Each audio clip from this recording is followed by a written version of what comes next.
Let me just tell you that these are not skinwalkers. Everything you know about skinwalkers is a lie, except for the very few of you who actually kind of know what you're talking about. This video looks ordinary, doesn't it? But that's not quite right. To those inside, it was a regular night, but whoever was outside at that time must have come close to a cardiac arrest.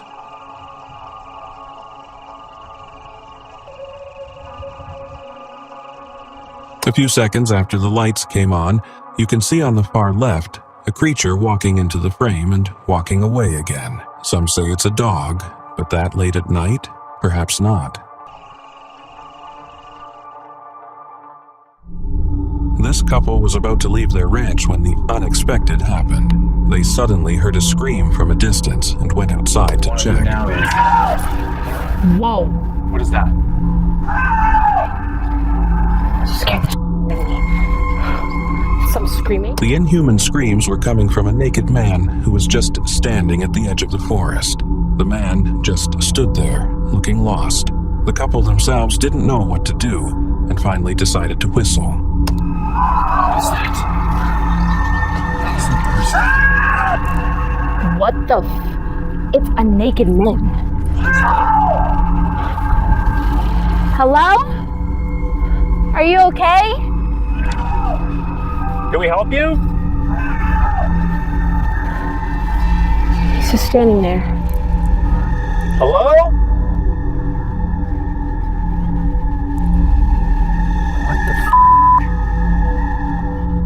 But whistling turned out to be a bad idea, because the moment they did it, he suddenly turned towards them on all fours and started running towards them. If that was a real skinwalker, they didn't wait to find out.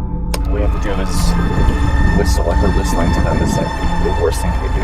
What? Let me just tell you that these are not skinwalkers. Everything you know about skinwalkers is a lie, except for the very few of you who actually kind of know what you're talking about.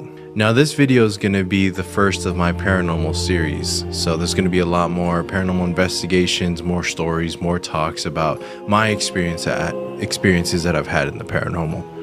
So this first subject that we're going to cover is the Yanagloshi, or best known as by everybody around the world as skinwalkers.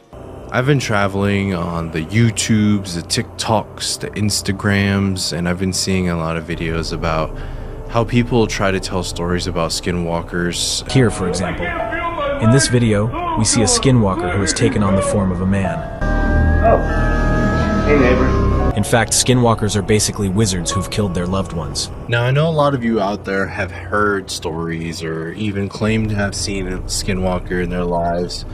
And I have to say that maybe like 80% of you are wrong.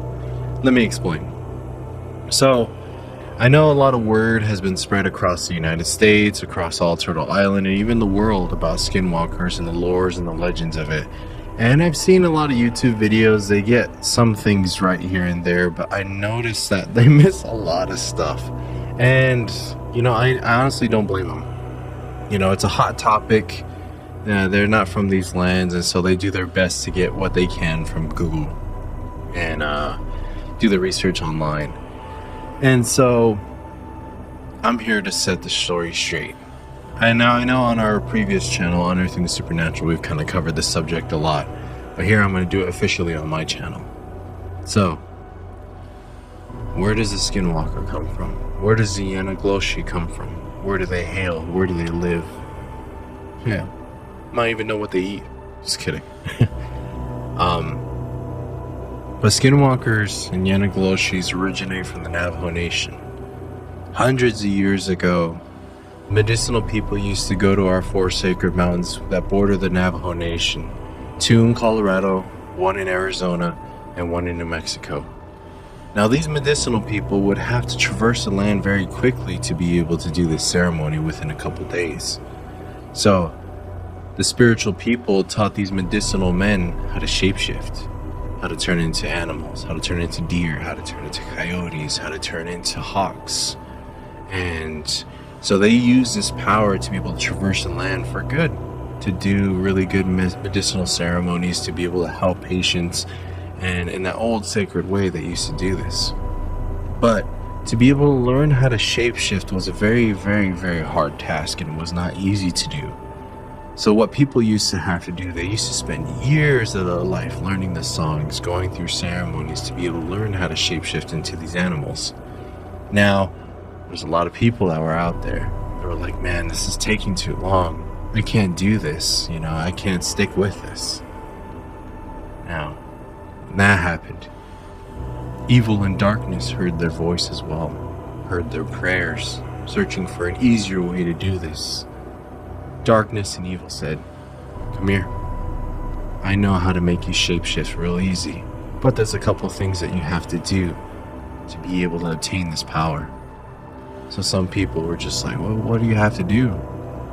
There's certain steps and ceremonies you have to do to be able to learn how to shapeshift the way we do.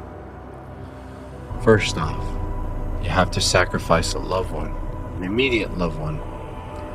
Whether that be your lover, your mother, your father, your sister, your brother, or your child, or your grandparents. Somebody that you love and hold close and dear to your heart. You would have to take them out into the reservation, into the darkness, and you would have to sacrifice them to be able to first step and to obtain this power. Now I know this is really dark, this is really gruesome, but this is the truth of how Yanagloshi is going to be. So, there's some other steps that you have to take that I'm not going to actually disclose to you because a lot of that is very gruesome, and I'm not going to go into detail because a lot of it we're going to keep sacred here. But once you complete all these tasks, you're able to learn how to shapeshift into evil and darkness.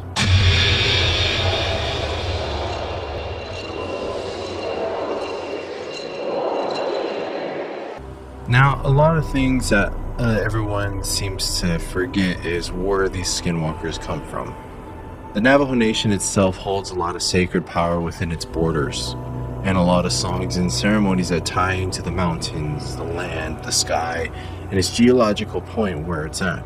So a lot of times, if you were to be a skinwalker, you draw power from the natural landscape that you're at. Now, am I saying that there couldn't be a possibility of a skinwalker leaving the Navajo Nation? No.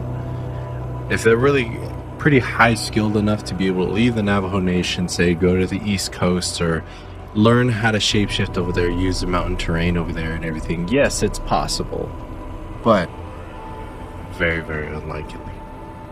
So what are some of the traits of a skinwalker? What are the things they can and cannot do? Can they turn into an elephant? Yeah, maybe, but they have to go and hunt and kill an elephant, wear its skin, and do the whole ceremony. Yes, they can turn into animals, they can shapeshift into anything, almost anything really, but they would have to be able to kill the animal, skin it, mark it up with its markings and designs, put it through its own ceremonies and rituals to be able to prep it to be able to be worn and shapeshift into. Now, I've seen a lot of videos of people out there saying like their dog, looks weird, or there's, all these other things like a poodle or something small. To be honest, Skinwalker's not going to skin a poodle, put it on its back, and be able to shapeshift into it. It's possible, but it's going to be very hard to be able to shrink down to that size. Typically, the coyote, the buck, the wolf are the main skins that were readily available in the Navajo Nations. So there's also the bear, the mountain lion as well, but those are sacred animals, and a lot of times those themselves could not be changed into the darkness, so you rarely see those being able to be used in a skinwalker regalia or outfit. Coyotes and bucks and deer were mainly the skins used because there were plenty of those in the Navajo Nation. For those of you out there who have seen videos of people hearing their voices being mimicked in the distance, yes, that is a true thing that actually happens. Another tactic that the skinwalkers like to use is dog whistles. So for those of you out there that don't know, the Navajo Nation is a very rural area. Homes are very spread out. Your nearest neighbor is a mile to a half mile away. So you're kind of out there by yourself. And typically in the Navajo Nation homestead, you'll always have dogs, either sheep herding dogs or protection dogs. And dogs are very attuned to when darkness comes around. They're the protectors of the home. So, late at night when you're by yourself in your hogan, there's no one around, and your dogs start barking in the middle of the night.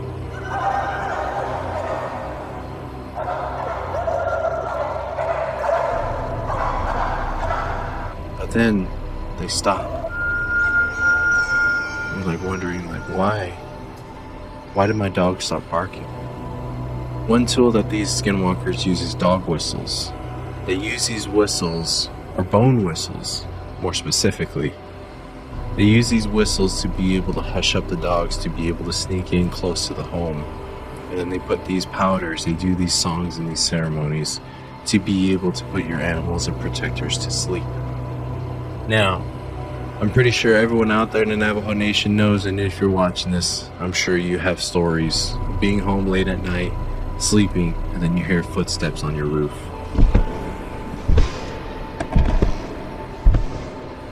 You hear rattles. You hear growls.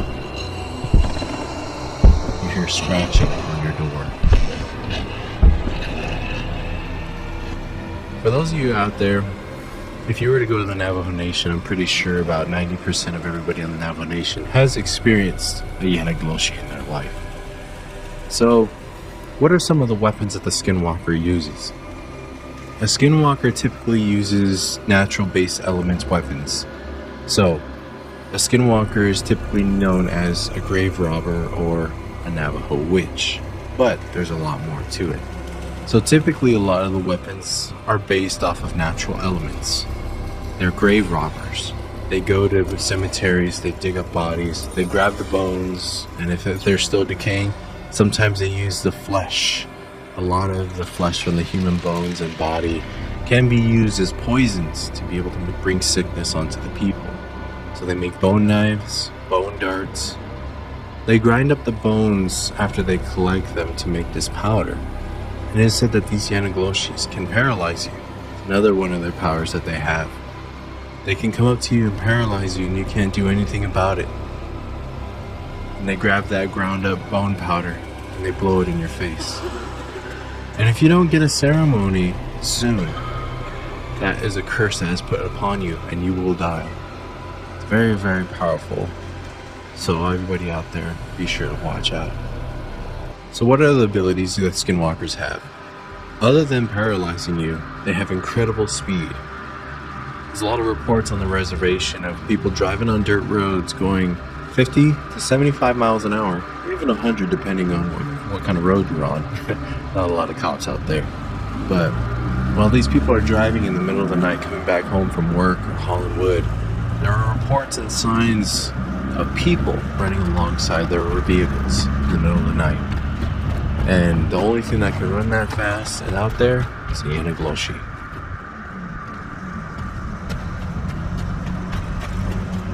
So who am I to talk about Skinwalkers? Who am I to say what is and what isn't about a Skinwalker? I know what a Skinwalker is because we've dealt with them for many years. I've even had distant family relatives put on the skins and become a Yanagloshi. Couple ceremonies we went out to families' homesteads to get rid of items of dead and past relatives. And inside those items were Yanagloshi regalia, skins, antlers, weapons, bone knives, bones itself, inside their belongings. So I know what Skinwalkers can do to a person. Now I know you're not supposed to go out and talk about Yanagloshis or speak about Yanagloshis, but unless you know how to handle them. So I've had a lot of encounters with Skinwalkers growing up, from a little kid staying out at my great-grandmother's house to hearing them in the middle of the nights running on a roof, knocking on the door, and copying our family members' voices from the outside to help draw us out. Now, these beings are very, very powerful to the normal person, but if you have the knowledge to be able to defend yourself against these monsters, you'll be alright. One of the biggest tools that these Skinwalkers have against you is fear itself. Fear is their biggest tool that they have to be able to paralyze you, to gain control of you, And I know, middle of the night, you're by yourself on the reservation, and out there in the darkness, you see a figure stand up. You see a coyote stand up on its 2 feet. I know, it's very terrifying. You got to be a very special person to not be terrified of that. But there's a lot of protections that you can use to be able to protect yourself in your home. Ash is one of the big things that you can use from a fire after you pray with it, after you put cedar down, to put on yourself and around your home as well. There's a lot of ceremonial objects that a lot of indigenous people have that they use in ceremonies that can be used to protect yourself in your home. Utilize these paraphernalia, utilize your jish to be able to protect yourself and your families out there. So, for everyone out there, if you see a TikTok video or a YouTube video about people talking about skinwalkers outside of the Navajo Nation, take it with a grain of salt. Because more than likely, it's similar to a skinwalker. It may be a shapeshifter. It may be, who knows, it might be a doppelganger out there, or even another spiritual being out there that can mimic voices. But if you see your poodle doing something weird and you live, all the way in Florida, New York, or Washington, D.C., it's probably not a skinwalker. It's probably your dog just being weird. Now, I know this video isn't going to stop everybody from making false claims about what skinwalkers actually are, Yanagloshis. But maybe you'll be able to use this video to bring some light into your eyes and to be a little bit more skeptical about things that you see on the internet. A lot of times I've just had enough, seeing too many TikTok videos, too many YouTube videos about people claiming to see skinwalkers or know the history when they actually never lived it, when they've never actually been to our nation, when they've never actually heard the stories from our own people. They just did a quick Google search. So everyone out there, be safe.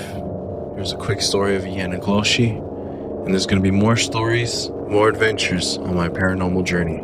Be sure to like, share, and subscribe, and I'll see you on the next one. Oh, and I'll go on it.